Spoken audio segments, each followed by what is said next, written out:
I dream about Robin almost every night. Together, we walk through the woods, tracking deer or elk. In the darkness, I can see her looking back at me and smiling.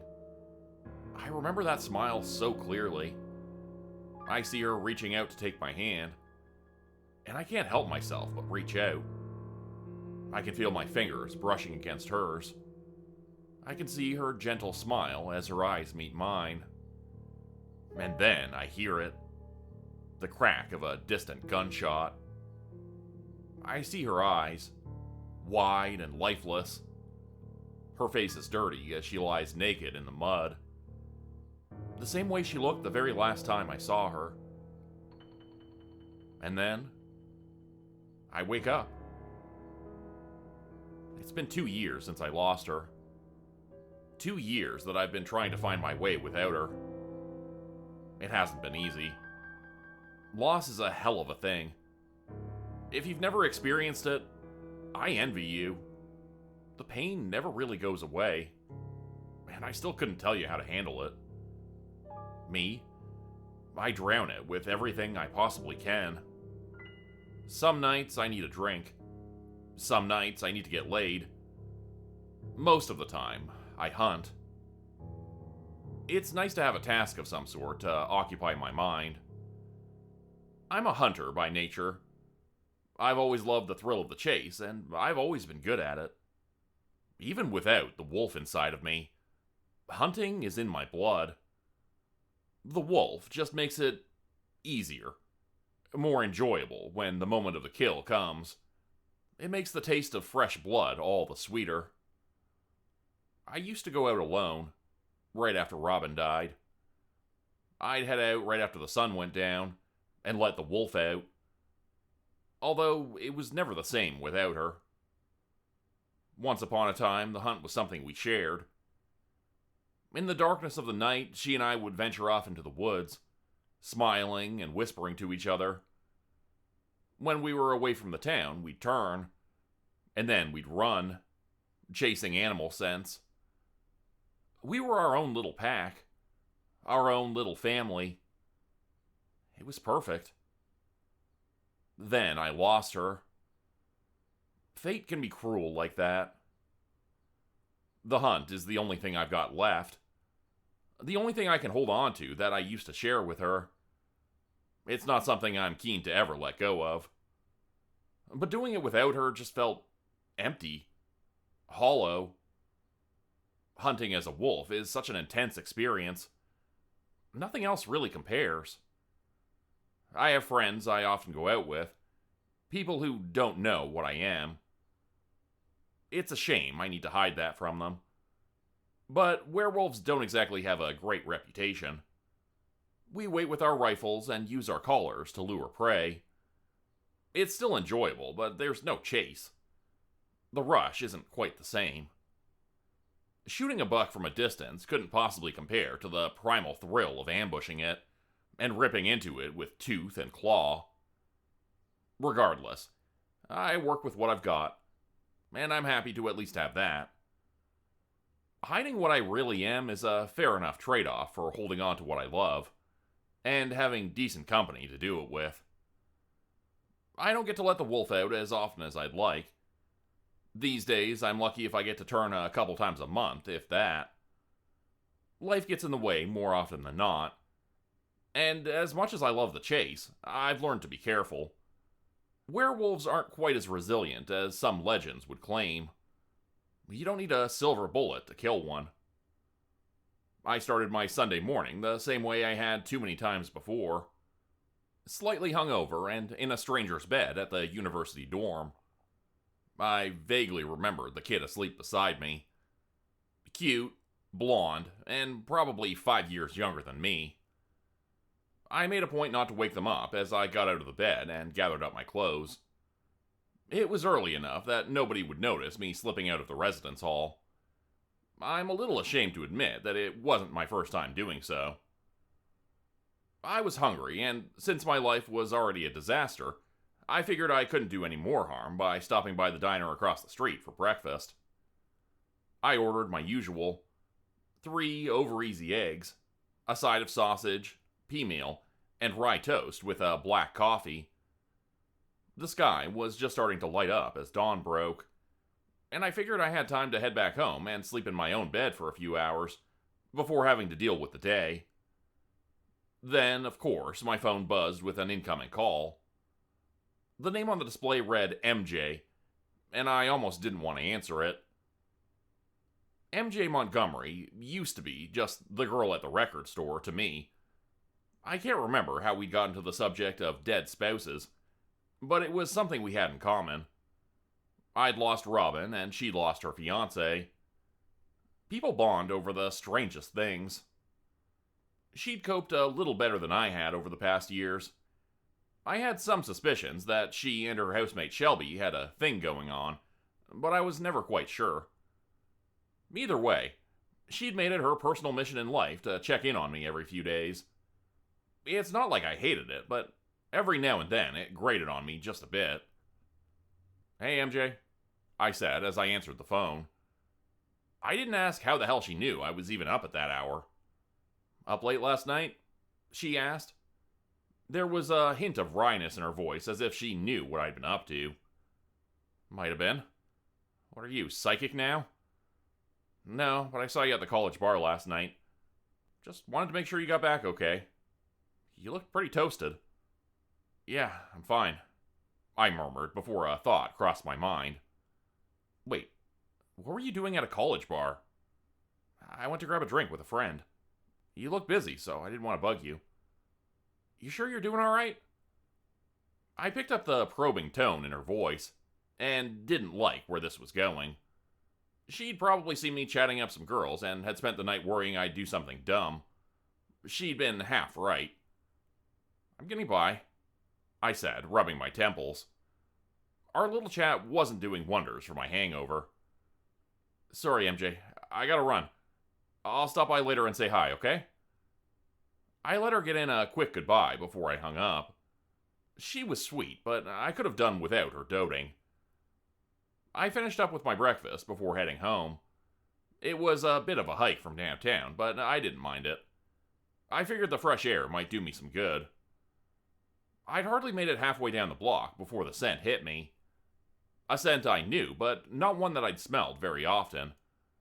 Another wolf. Not one that I recognized either. I stopped dead in my tracks, taking in the morning air. Whoever it came from, it wasn't close. But Tevham Sound is surrounded by dense forest. Not a bad hiding spot for a werewolf. The scent lingered in the air for a moment, and some primal instinct of mine demanded I follow it. If I could smell another wolf, there was no doubt that they could also smell me. Any lingering thoughts of sleep I had vanished pretty damn quickly. I am the only werewolf in Tevham Sound. A new scent was a big deal. Exactly what it meant, I couldn't say, but it had my undivided attention. I had met with other werewolves before, aside from Robin. Back in the day, she and I had even hunted with some of them, but it had been a while since one had passed through town. I won't lie, it did excite me a little bit. My social circle was fine, but I would have given anything to run into another wolf. Some old legends say that the first werewolves were brutal and evil people, cursed by the Fae with a bestial form, although you'd never guess it by talking to most modern wolves. Contrary to what some might expect, most werewolves aren't all that hostile towards each other. In my experience, my kind has always been pretty damn sociable. Hell, in some cities there were even bars where wolves tended to hang out. At a glance, they looked like any ordinary establishment, and you'd never guess the patronage was bound by their shared inclination to turn into giant bipedal wolves. I was lost in thought as I made my way home. The smell was faint, but still present, and I was sure it was getting stronger as I got closer to home. Robin and I had owned an old farmhouse on the edge of town. It was a bit pricey to keep, but it had run in her family for years. Getting rid of it felt wrong, like a betrayal of some sort. Walking up the dirt road home, the smell was strong. The other wolf had been there. Looking for me, perhaps? It didn't seem as if he was still around. The smell was too weak, and there was something else there. Something dead. I paused and looked over towards the tree line. I couldn't see anything at a glance, but I knew that something was there. It was close. I trudged through the grass and into the forest. The smell got stronger. A fresh kill. Not just any kill, either. This was a bear. I smelled it long before I saw it. It lay in a heap on the ground, its stomach torn open. Its entrails were spewed out amongst the weeds. It couldn't have been dead for more than half an hour or so. I could smell the scent of the other wolf on its fur. No doubt they had been the one to do this. I scanned the trees around me looking for movement, but I saw nothing. It was just me and the bear, well enough alone. I huffed before taking a step back from the dead animal, studying it and trying to figure out why it had been left for me. If this was some kind of threat or warning, it felt anemic. If I'd been trying to threaten someone, I wouldn't considerately leave a fresh bear in the woods by their house. I'd put its head on their porch. No. This felt more like some sort of offering or gift. Placed somewhere I'd smell it without coming onto my territory. The other wolf knew where I was, and this was their way of reaching out. It was a little crude, but they certainly had my attention. And I had lunch. I hadn't taken many days off from my job at the quarry since Robin died, so I had plenty of time saved up to investigate. I took a few days off starting the very next day. I didn't want to keep my new friend waiting for too long. Judging by the scent on the wind, the other wolf had stayed in the area. I was glad he didn't just seem to be passing through. I figured he was probably waiting for my response, and I planned on giving it to him in person. I packed everything I thought I'd need. Supplies for a few days in the woods, and a hunting rifle just in case I needed it. Then I headed down towards the old campground on the south side of town, and started my trek. I had a feeling I wouldn't be out in the wilderness all that long, but there was a scent to follow, and my new friend clearly wasn't staying in town. It did occur to me that that was a little odd. Why wouldn't a wolf make themselves comfortable? However, I figured I'd get my answer soon enough. The scent was fresh. It wasn't hard to track the other wolf into the forest, and the further south I went, the stronger the scent got. About an hour after I started out, I began seeing signs as well. Nothing painfully obvious. A dead deer and signs of a camp. My new friend was also a hunter, it seemed. He'd taken what he needed from the body and left it for the other animals. The corpse was a few days old, and close by I found footprints. A trail I could follow deeper into the wilderness. Whoever he was, he certainly wasn't hiding. I stopped at his former campground for lunch. A slow-cooked bear sandwich, before I continued on. The daylight was fading, but the scent was getting stronger. The wolf had left a clear path, and I realized that he must have known I'd follow it. He was leading me on, and that just intrigued me all the more. Now I wanted to see where this ended. I needed to. In time, the trail led me to a dirt road. This was well off the beaten path. I doubted the road I was on even had a name. Up near the end, I could see a gravel driveway, leading up towards a small cabin with lights in the windows. There were plenty of cottages around Tevham Sound, with lots of lakes that summer visitors enjoyed. This might have been a nicer one in the 80s, but now it was showing its age. Someone had obviously tried to maintain it, but it didn't look like they'd had much money to put into it. The sky was getting dark. My journey was almost at its end, and I headed down towards the cabin. I could see a figure sitting on the porch. No doubt waiting for me. I suppose I should have expected as much. As far as I could tell, he was alone. I could see a shimmering lake behind the cabin, and I could smell roast venison. He no doubt prepared in anticipation of my arrival. He'd probably been able to smell me coming a mile off. I wasn't sure what I'd expected. A rugged, older man with a beard, perhaps? Someone more stereotypically masculine. What I got wasn't that, but I can't say I was disappointed either. He was young and handsome, clean-shaven, but I suspected he would have looked nice with a bit of stubble. His hair was blonde and he had a Nordic look to him. His body was toned beneath his clothes. He'd cleaned himself up well. "You must be from Tevham Sound," he said softly as I drew nearer. "And you're the one who left the bear," I replied. I stopped just in front of his cabin. The boy nodded slowly. "I hope I didn't make you uncomfortable or frighten you, but I wanted to get your attention. When I came here, I could smell you. I haven't met anyone like me before. I wasn't sure how to proceed. Didn't want to come off as a threat." His tone implied something else, although I tried not to read into it. "An offering," I said. "Something like that. I made dinner if you're hungry. I've also got beer." His intention seemed honorable enough. I didn't sense anything off, so I went to join him. "Do you have a name?" I asked him as I joined him inside the cabin. It was modestly furnished, but still fairly nice. "Graham. Luke Graham," he replied from the kitchen. "Yours?" "Miller. Amanda Miller," I replied, teasing his nerves. "You know, that was an awfully ballsy move. What you did with that bear yesterday." "Hopefully it didn't come off as too bold," he replied, coming out of the kitchen. He held a beer for me to drink. He pulled out a chair for me at his kitchen table, and I sat down across from him.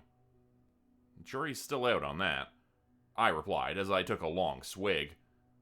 "So, you've never met another wolf, huh?" "No. Haven't seen anything else like me since I got turned." "You were turned?" I asked, frowning. "You weren't?" "Nope. Not a lot of people get turned unless they fuck around with things they shouldn't. Old things in the forest and the like." A flush of embarrassment crossed his face. It told me everything I needed to know. Best not to get involved with those things. But I suppose now you've learned your lesson, I noted. Consider yourself lucky. It's not bad being a wolf. There are whole communities of us in Toronto and Hamilton. Probably elsewhere, too. "But you're the only one in Tevham Sound?" he said. "Yep. I always thought it was a little ironic.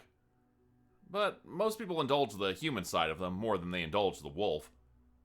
It's easier to build a nice life with a cushy job down in the GTA. They stay down there to work, then on the weekends they head up north, vanish into the woods, and have the best of both worlds." "Not you, though," he said. I shrugged. "I've got reasons to stick around," I said.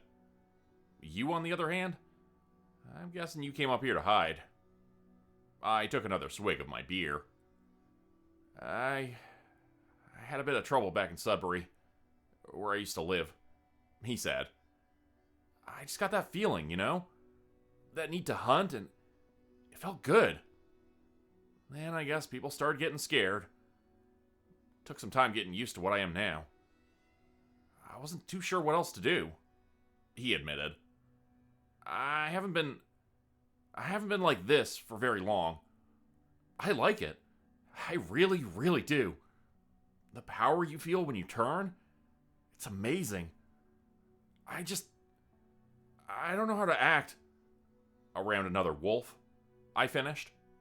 He nodded. "Yeah. Well, lesson 1. Relax. The wolf doesn't make you any less human. It's not some beast you have to fight back. It's part of you. Embrace it. Love it. Don't be ashamed of it. You are what you are now. Don't ever apologize for it." "Right," he said, and managed a sheepish smile. I mean, I'm trying. I really am. Sorry, I'm rambling. I imagine this going so much differently. I raised an eyebrow at him, and it dawned on me that his adorable, sheepish manner was coming from something else besides general social awkwardness. The way he blushed, the way he displayed the bear at my house. I'd seen this before. It all clicked into place. That little bastard had been trying to flirt, and he was absolutely terrible at it. But bless his heart, he tried. "Did you now?" I asked, half teasing now. "Well, he got my attention. Now I'm here. What exactly did you expect was going to happen?" "I'm not looking for a fight, if that's what you're asking," he insisted. "I've made my peace with this. I can live with what I am. I indulge it every now and then, you know? I enjoy it. But, well, why enjoy it alone?" And there it was. He had a cute, shy smile to him that I liked, and I mulled over the prospect of giving him what he wanted in my head. So long as he had more beer, I was certainly open to it. He'd make a good enough distraction for a night. I polished off my beer in silence, and he watched me intently, unable to hide the slight blush that had dusted his cheeks. I almost enjoyed keeping him waiting, even though I'd already made up my mind. "If you think you can keep up, maybe I'll indulge you," I said. I tipped him a smile and watched him melt. He tried to smile, the confident smile of some dumb 20-something who thought he could take on the world. "I think I can," he said, and it was the first thing he said to me that he sounded entirely sure of. I'm not quite sure how long I slept for. Longer than I wanted to be sure. I know that I tossed and turned, but that's to be expected. I still dreamt about Robin. I still saw her face, her gentle blue eyes and flowing blonde hair. I felt her touch on my cheek in the moonlight, and saw her smile before. I awoke clutching the pillow close to my chest. I curled into a ball, and I could hear Graham's voice in the distance. His hand was on my shoulder, shaking me gently. "Amanda?" he asked. "Amanda? Are you okay?" I felt my muscles tense as I grounded myself in reality again. I could feel my fingers curling into claws that ripped the fabric of the pillow, before I calmed myself and sat up. "Fine," I murmured as I rubbed my temples. In the dawn light, he didn't look convinced, and I didn't really care. "What time is it?" I asked, before remembering that I'd booked the day off. 5, I think? 6, maybe? You were moving a lot. You sure you're okay?" "Fine." A frustrated tone had crept into my voice. I got out of the bed and stretched. The bones in my spine popped in the most satisfying way, but it didn't ease any of the tension in my shoulders. I started looking for my clothes as Graham sat in the bed, watching me. "What are you doing?" he asked. "Heading out," I replied. "Last night was fun. It really was. I gotta run some errands in town, though." "You're not staying?" he asked. I scoffed. "Staying for what?" "Well, I was hoping you might want to..." "Run off into the woods and rip some deer apart?" I asked. He was silent. "Look, I had fun," I said. "I really did. But if you're looking for your Obi-Wan Kenobi, I'm not the mentor type. And I'm really not looking for a relationship right now. If you want to run or fool around later, you know where to find me. But right now, I gotta get going." The poor kid looked genuinely dejected, like some poor, lost puppy. I almost felt bad for him. Almost. "So, maybe we could see each other again?" he asked hopefully. I paused, dressing, and choosing my words carefully before I spoke. "I got a few days off work. Like I said, you know where to find me."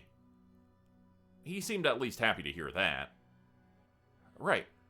Okay then, well, could I give you a ride into town at least? Save you the hike back?" Now that I couldn't pass up. Graham dropped me off at my place so I could at least get a fresh change of clothes and a proper shower. I'd been a little afraid that when I was done, he'd still be in his truck outside my house waiting for me, but thankfully he was gone by the time I was ready to head into town. I'd been meaning to drop some of that bear off at MJ's. Her housemate had a taste for wild game, and despite the doting, she's still decent company. MJ's a short and cute little thing, with long brown hair and big round glasses. Her face lit up with a familiar, timid smile when she saw me at the door.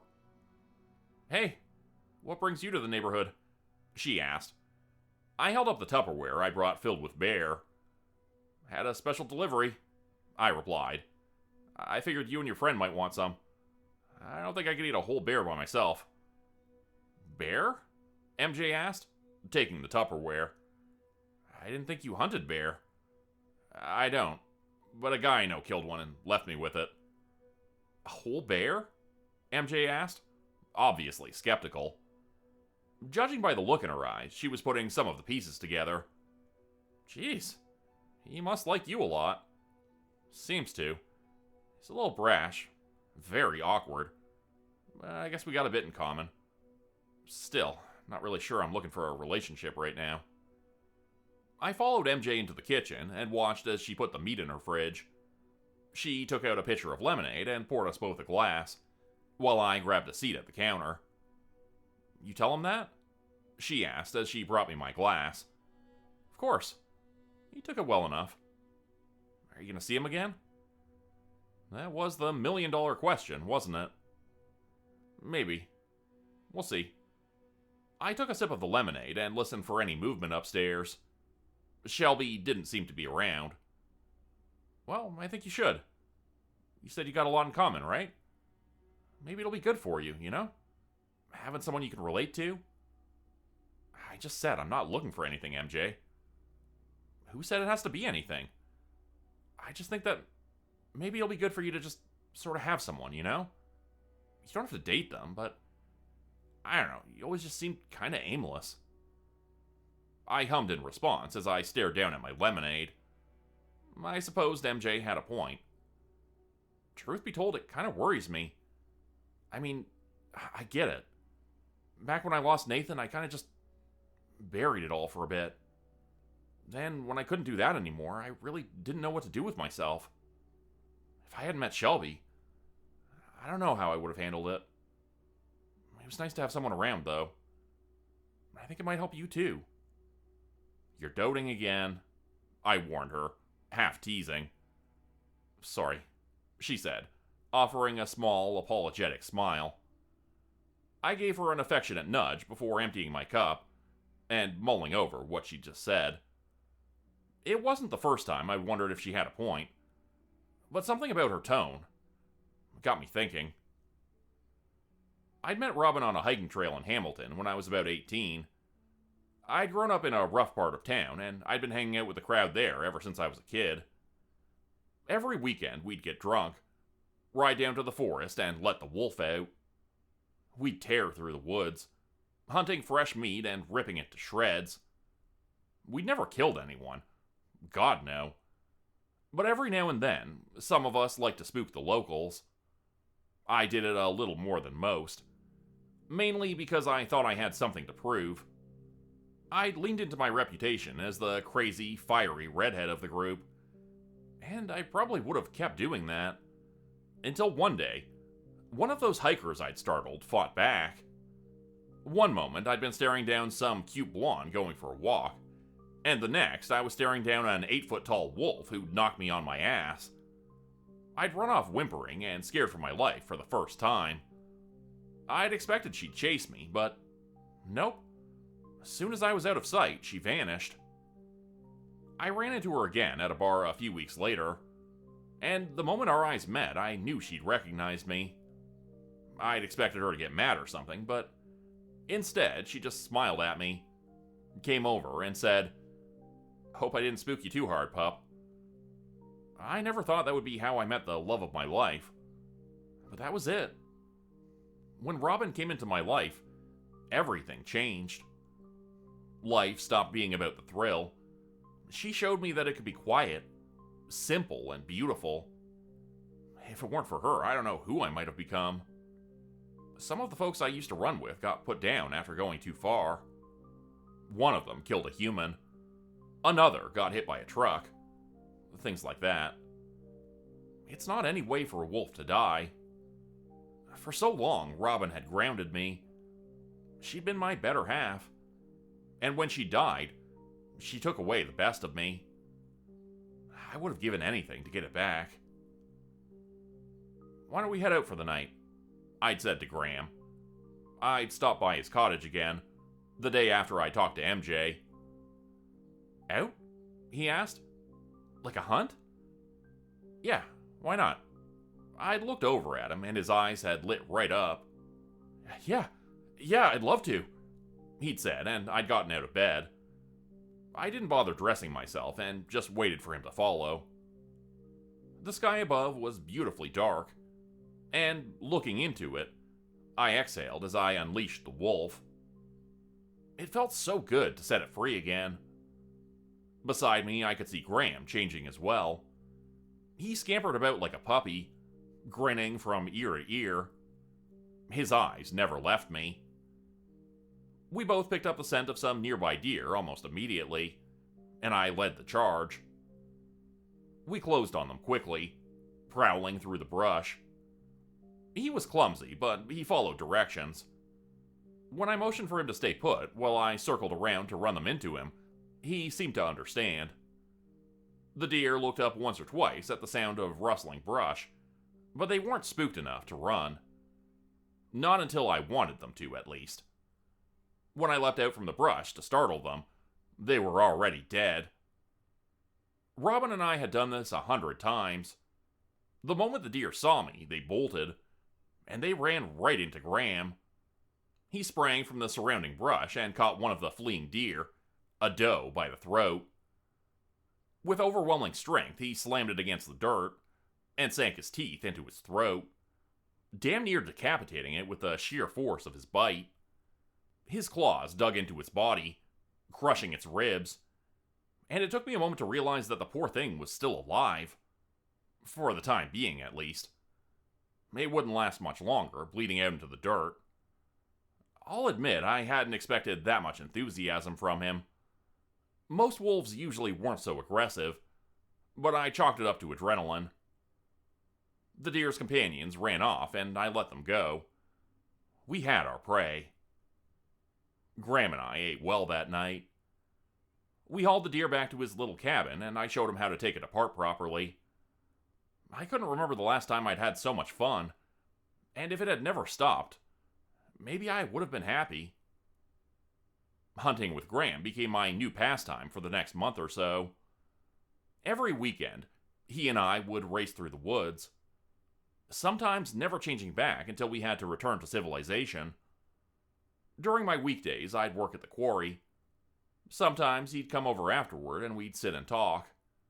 He told me about his life up in Sudbury, where up until recently he'd been a quiet, miserable kid digging into old Fae stories, and I told him about my life in Hamilton.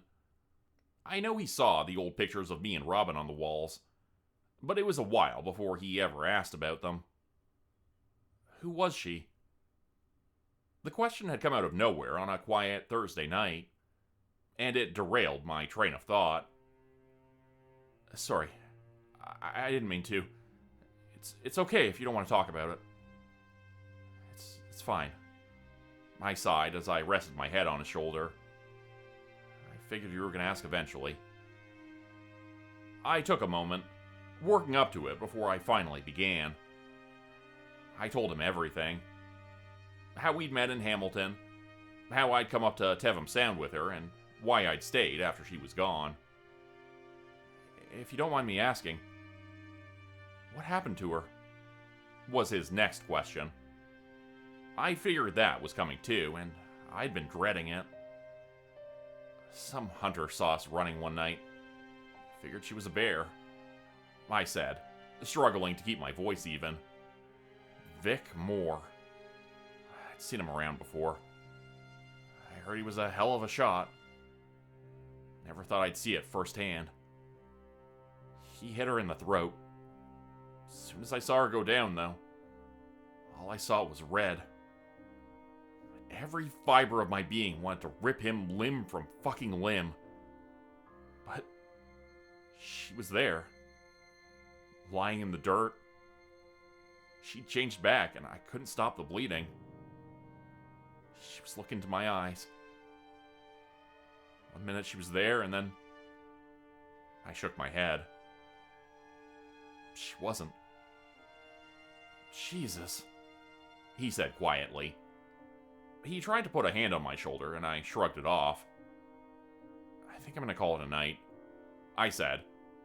Just talking about Robin had exhausted me. I'll see you later. Graham tried to stammer something, but I really didn't pay much attention to it.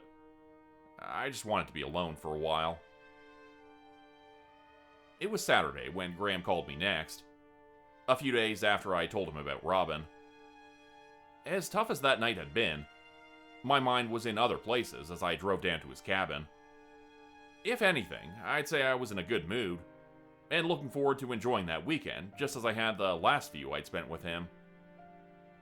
Graham was waiting for me out front of his cabin when I pulled up, which I found just a bit unusual. He looked like an eager puppy as I got out of my car, and even came down to greet me with a kiss. Today my birthday or something? I asked, half joking. Something like that. I was thinking about what you'd said the other night, so I got you a present. My eyebrow raised. Present? I repeated. Although, before I could ask anything more, he took me by the hand and pulled me towards the woods. Come on, you're gonna love it. I followed him, curious as to what exactly he had in mind, and hoping that it wasn't another bear. I hadn't even finished eating the last one yet. As he led me through the woods, I picked up the scent of sweat and fear. It wasn't long before I saw his present, and when I did, I couldn't take another step forward. I hadn't said a word to Vic Moore ever since I'd lost Robin, but I never wanted to see him like he was then. His arms were bound above his head, and his body was lashed to a tree. His eyes were wide with terror as he struggled to get free and tried to scream through the rag shoved into his mouth. What do you think? Graham asked cheerfully. I found him. Vic Moore, the guy you told me about. I stayed frozen to the spot, staring at him before looking back at Graham. What the hell is this? I asked. You said he's the one that killed your wife, didn't you? He asked. I can see it all over your face, Amanda. I know that what he did hurt you. It hurt you badly. I love you. I really do, and I don't want you to live with that pain anymore. So I thought, maybe it might make you feel better to get some closure. Closure? I asked. It took a moment before my brain registered what he was talking about. No. Jesus, Graham, no. Why not? You said he's the one who killed her. You said you wanted to tear him limb from limb. There's no one here but me. We can do it together. I could even cut him loose, and we could hunt him down if you wanted. No. Graham, just let him go. He blinked, looking back at me with genuine confusion. Why? Why? I couldn't believe what I was hearing. Because we're not fucking murderers. No. We're better than them. Better than him. You told me that the wolf is part of us. To embrace it. Love it and not be ashamed of it. You said that we are what we are and not to ever apologize for it. We're the alpha predators. You and me. You helped me embrace what I am. Now I want to help you. This isn't helping anyone, I said. For Christ's sake, just let him go. Graham's eyes remained locked onto mine, still confused. Then a new look came over his face. He'll tell people if I do. But don't worry, it's okay. If you don't want to do it, I can do it for you. his body began to change, and as it did, Vic's eyes grew slowly wider and wider. Graham loomed over him, hulking and covered in coarse white fur. His blue eyes settled on Vic, and he drew back his claw for one fatal swipe. I couldn't let that happen. I raced to Graham, my body changing as I did. When I hit him at top speed. We hit the ground hard, and he looked at me, still confused. He truly didn't understand why I was doing this. I glared back at him, warning him to back off. For a moment, I was sure he'd stop, but I guess I thought too much of him. Graham came at me, lunging for me and sinking his fangs into my shoulder. I writhed beneath his weight, struggling to get him off of me, tearing at his hide and staining it red with blood. I slammed him against a tree, hard enough to splinter it before he relented. When he came for me again, I was ready for him. I caught him as he charged, and forced him to the side, sending him off balance. Graham fell and rolled through the dirt, before getting up and baring his fangs at me. I stared back at him, silently pleading with him to stop. But he had made up his mind already. If I wasn't going to hunt with him, I was just more prey. He rushed at me one last time, and this time I fought back. My claws raked across his face as our bodies collided, spraying blood across the dirt. I shoved him hard, knowing he would keep trying to attack. He was vicious, but I was smart. As he leapt for me, I caught him by the throat and forced him into the ground.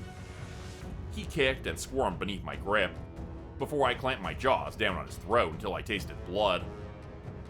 I could hear Graham whimper with pain before I shoved him aside and watched him roll in the dirt. His rear legs kicked weakly as blood spilled from the gash in his throat. I could see his body shrinking, slowly starting to change back. I closed my eyes and exhaled before letting the wolf leave me. Graham was a pitiful sight, lying among the fallen leaves and bleeding out.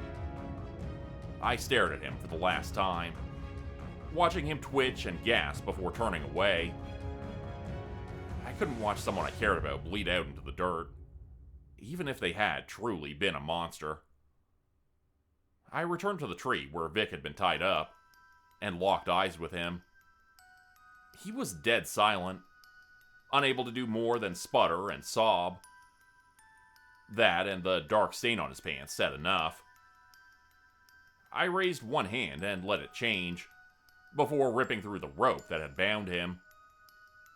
Vic collapsed to the ground and pressed himself against the tree, no doubt terrified of me. I couldn't blame him. Hell, I couldn't imagine what was going through his mind at that moment. "Go home," was all I said to him, before heading into Graham's cabin where I had left a change of clothes. Vic was gone when I stepped out again, a few minutes later. Part of me wondered if he'd tell people what he saw.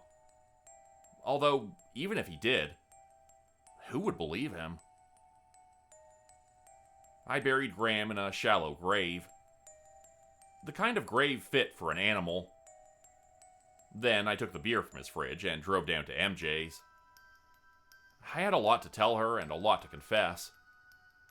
She took it a lot better than I'd expected. And when at last I couldn't hold it in anymore, she let me rest my head in her lap, as I cried over all I had lost. It didn't get rid of any of the pain, but it felt a lot better than burying it.